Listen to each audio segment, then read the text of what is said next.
इतिहास गवाह है, जब जब पृथ्वी पर अत्याचार हुआ है, संतों को सताया गया है, उसके बाद पृथ्वी पर राम राज्य भी आया है। दोस्तों,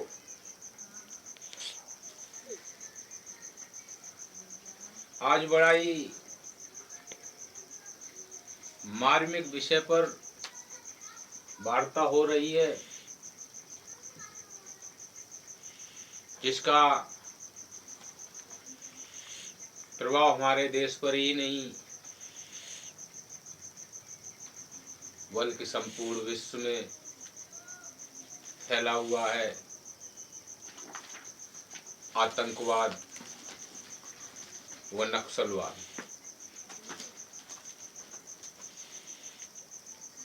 दोस्तों, वैसे तो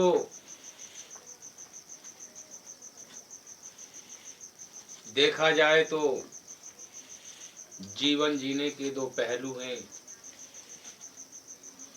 संसार में कुछ शांत स्वभाव वाले लोग हैं, तो कुछ उद्दंड विचारों वाले भी हैं। इसी तरीके से कुछ मेहनत करके खाने वाले हैं, तो कुछ हराम का खाने वाले भी।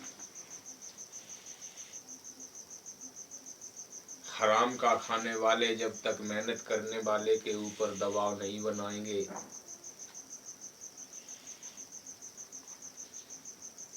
तो जैसा कि हम सब को सोचने समझने के लिए समय देना चाहिए, समझना चाहिए कि बिना लालच के कोई किसी के पास नहीं जाता है। तो मेहनत करने वाला या तो इसकी वो किसी तरीके से मदद कर रहे होंगे, या फिर जबरन दबाव में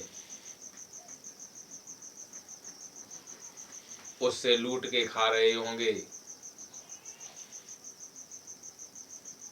यहीं से आतंकवाद और नक्सलवाद का जन्म होता है। ग्रामीण क्षेत्र से लेकर के शहर की वादियों तक जब हराम के खाने वालों की संख्या बढ़ जाती है, तो वही आतंकवाद और नक्सलवाद का अड्डा बन जाती है।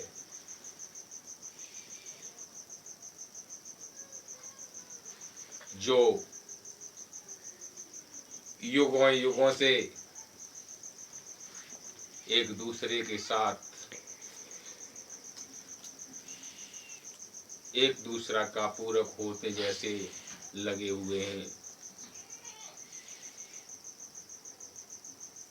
राम के राज्य से पहले रावण का राज्य आता है, और रावण के राज्य के बाद राम का राज्य भी आता है।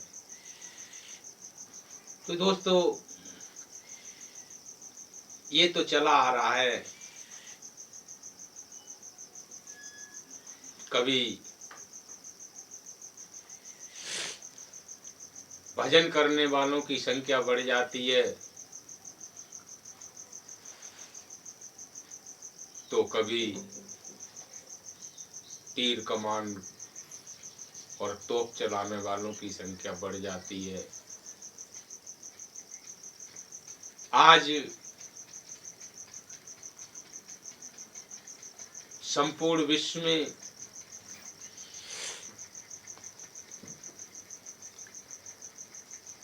हम मानव समाज के बीच में एक होड़ लगी हुई है कि कुछ भी हो जाए, हम बैठ के खाएंगे, हम लेट के खाएंगे, कमाने नहीं जाएंगे।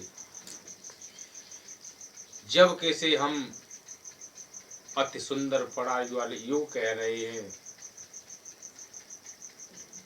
कभी किसी ने नहीं सोचा है जब कमाने वालों की संख्या कम हो जाएगी, खाने वालों की संख्या ज्यादा हो जाएगी तो आएगा कहां से।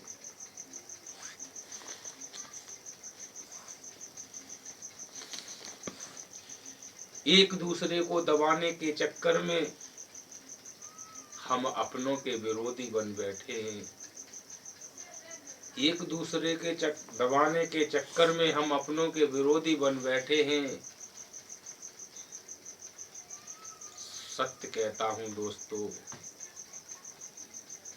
सत्य कहता हूं दोस्तों,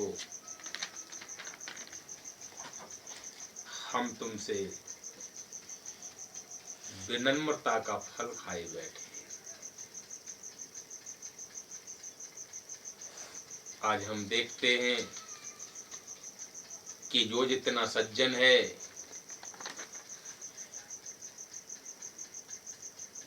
जो जितना सीधा है, उसका समाज में मान सम्मान ही नहीं है। जिसके पास 10 राइफल है उसको लोग सलाम करते हैं।